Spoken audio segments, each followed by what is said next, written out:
Campaign 2018 is sponsored by Wisconsin Hospital Association, Wisconsin Counties Association, Wisconsin Realtors Association, Marshfield Clinic Health System, AARP Wisconsin, and Campaign 2018 partner Milwaukee Journal-Sentinel.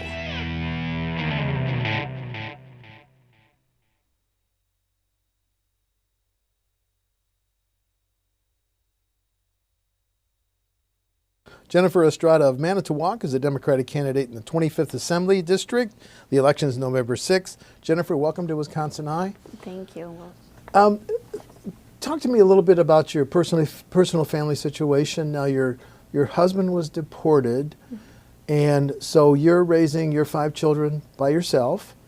And does this play a role in why you're running for the state assembly? Yes, absolutely. I mean, I think until people that are fully affected by half the policies and issues that are being passed aren't starting to run, we will get no real change because we are living the issues. And I think until we're starting to run, we're going to continue down the same path. You want to serve in the state assembly. Federal immigration policy set by the federal government. Could you do something in the state assembly to cast light on the issue or offer some type of change on the issue of immigration, a national subject? Absolutely, we can. I know in 2016 we took 50,000 people to march in Madison against the Assembly Bill 190 that tried to pass again last year.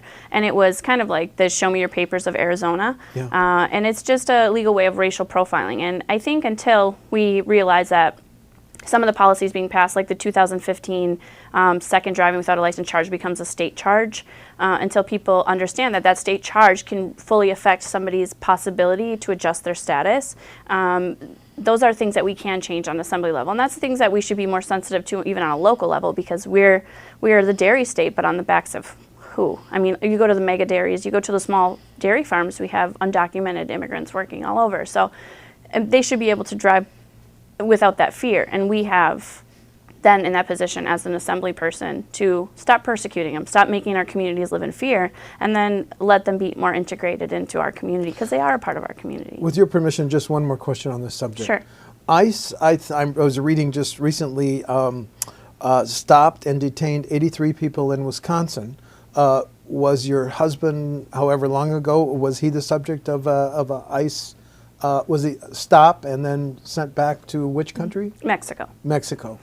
He was not, but he was involved. They were doing a dairy raid at the time. And of course, my husband paid his taxes, worked at the same job for 10 years. We lived at our same address for 5 years. So he was easy to find. He wasn't hiding in any manner. And yeah, this weekend we saw a huge surge of immigration presence here in Madison, up by me in Green Bay.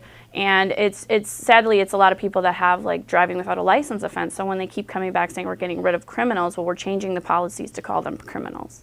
Okay. Okay, now let's turn to some major state issues. What do you consider your top state issue in your campaign for the assembly? Well, I think obviously education. I have 5 children that are in the public education system, so I think that has to be one of our top priorities. When we're talking about our future is our children. And until we're fully funding our public education system as the way it should, what are we letting our children inherit?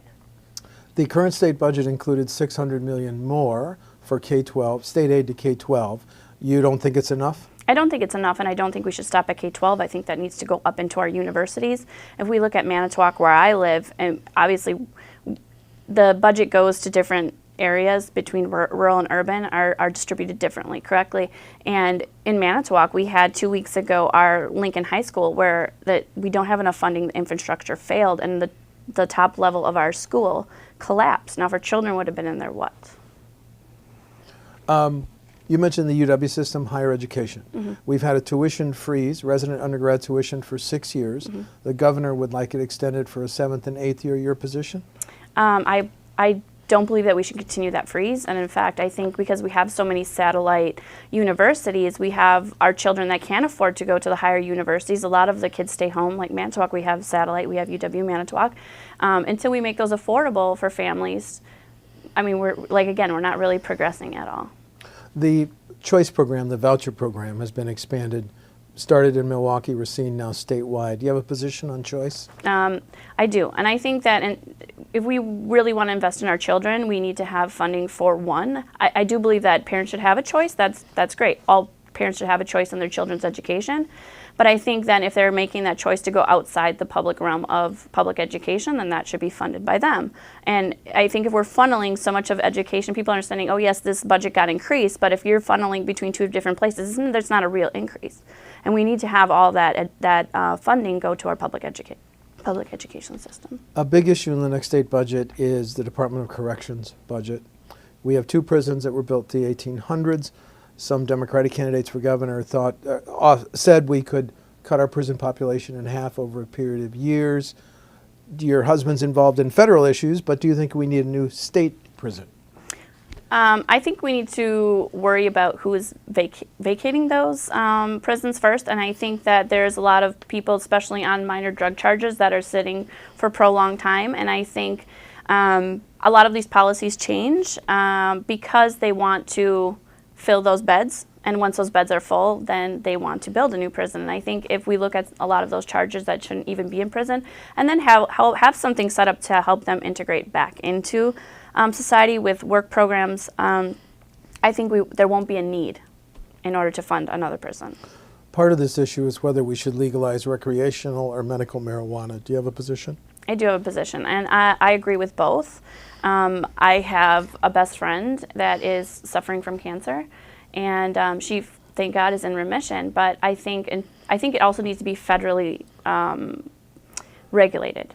Medical marijuana needs to be federally regulated. But I think we've seen not only here. I mean, we've seen in other states how this has been a good thing, and it has helped. So I think we're just doing more damage by not proceeding with that. I'm sure when you campaign, you're hearing about healthcare issues. My question is, how can we protect and maybe expand healthcare in rural Wisconsin? Yeah, in rural Wisconsin.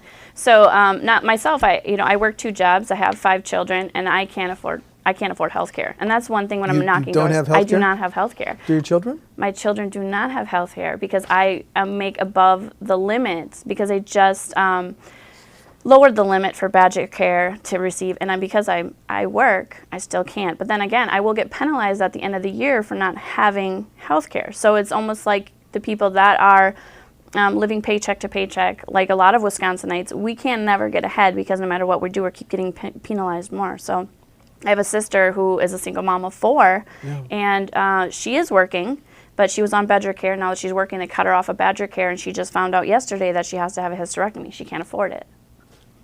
I mean, we're not doing anybody a favor, and it's not my family, just my family. There's so many Wisconsin families that are living the same way. So we can't afford to have health insurance, but yet at the end of the year, we're going to get penalized again for not having health insurance. Is the answer some type of single-payer universal health care system? I believe it is. I believe that if we expanded Badger Care to the people that are working, and even if there's a pay into that, because a lot of the Obamacare we can't pay into, we cannot afford it. So if we expand that, we're offering more health care to more families, and why would we not want a healthier Wisconsin? So go back to your sister. How is she going to not have that surgery that she's been advised to have? She will not be able to afford to have that surgery. We all know that the emergency room is there, but what does that cost then after? So even when she went to go see the emergency room doctor, now she's already going to have a big bill just for her to find out that she has to have more procedures. She can't afford it. So now she'll have to wait until through her employer will kick in insurance, and then she'll be able to afford it. As you campaign, are you being told by hospitals and Medicare medical providers that Wisconsin's Medicaid reimbursement rates are too low? Have you heard that? I haven't heard that, but I know that the Wisconsin is the second worst in reimbursing on Medicare, and that obviously drives up costs, and it drives up costs for families like us that we can't get the insurance anyway. Are you familiar with a pilot program between state government and Delta Dental that provides dental care to low income at some regional clinics? Mm-hmm. Is this a program that you've heard about? It is, and in fact, when my husband was deported and we went on Badger Care, we were involved in that. The problem is to find a provider. In our area in northeast Wisconsin, there's 2, and then to get into them is very hard to get in. And I don't even think that the dental service is up to par with the ones that they do offer, and that's again sad because we're pitting ourselves against our health insurance, and we're putting families at jeopardy. Why would we not want a healthier Wisconsin, healthier children? Families like you're dealing, some of the issues you're dealing with point up the need for caregivers. AARP estimates that there are 578,000 Wisconsin residents who are caregiving for family members or neighbors. Would you support laws or rules that require hospitals to recognize and work with family caregivers when a loved one is hospitalized? Absolutely. I was a caregiver. I was a CNA, and I worked even as helping out with hospice patients. And I mean, they're best cared for by their family, right? And we all know the cost of some of those assisted living facilities. And so obviously they should be recognized if they're taking care of them. You know, it's a hard job. It's not a job that I would want to do for a prolonged time. I burnt out working at that job, because it's so stressful, and I think that they definitely should be recognized for what they do. It's a big issue. We have a gridlock, an impasse in the Capitol on how to pay for highways, bridges, construction. If you could wave a wand, how would you pay for our highway future, Jennifer? Well, there's a lot of ways. I think one would be a gas tax. I also think that, you know, when we're looking at places like Foxconn and they're diverting $90 million in funds to a project, highway projects down in Kenosha, that isn't going to help Manitowoc. That's part of the state budget, but that's part of our state budget. So that's taking away from what we have. So I think that we need to really go through the budget and figure out, as a mom of 5, I know how to go on a tight budget. We can make that dollar stretch without always putting the burden on the taxpayers. Would you consider raising the gas tax or the vehicle registration fee? And when the subject of tolling comes up, how do you answer? So I won't necessarily say the registration of our vehicles. I think it's actually getting higher and higher, and a lot of us are on fixed incomes, and we know that it's even hard to even register our vehicles at the end of the year. But I do believe that raising the gas tax, yes, absolutely. And as for tolls, I haven't looked too much into like the toll roads and what it has, but I have seen that it's not just a you know, black and white thing. I know that there's, at the end of the road, there's a lot of other things that come along with the companies that get involved in it, and then later on when we want to either add a lane or stuff, that there will be things that we won't be allowed to do. So the package of tax benefits and tax breaks for Foxconn that you alluded to earlier, had you been in the Assembly, you would not have voted for it? I would not. No. Now, Kimberly Clark wants tax breaks, tax benefits that are similar. Had you been in the Assembly on February 22nd, you would have voted no? I would have voted no for the simple fact that I think if we are investing in infrastructure, if we are investing in education, we're making our state better, and we're enticing companies to come here. What we essentially did was bribe a company to be here, and that's setting bad precedents. And I know everyone's talking about job growth, but will that be job growth for us? I know for in Manitowoc County, out of that, it's going to cost $32.6 million of our tax money going down to Kenosha. Yes, I know we're one state and we all need to work together, but if we're working together, we need to make sure that's beneficial for everyone. And we're not even sure, now we're not even sure what kind of factory they're going to be building, and if those jobs are even going to go to Wisconsin. People, if they're not even going to have Wisconsin contractors to do it. We don't know any of that. It's completely shady. Another issue raised by local officials is the levy limits that they've been living under for about 14 years. Some local officials say this hurts our ability to provide local services.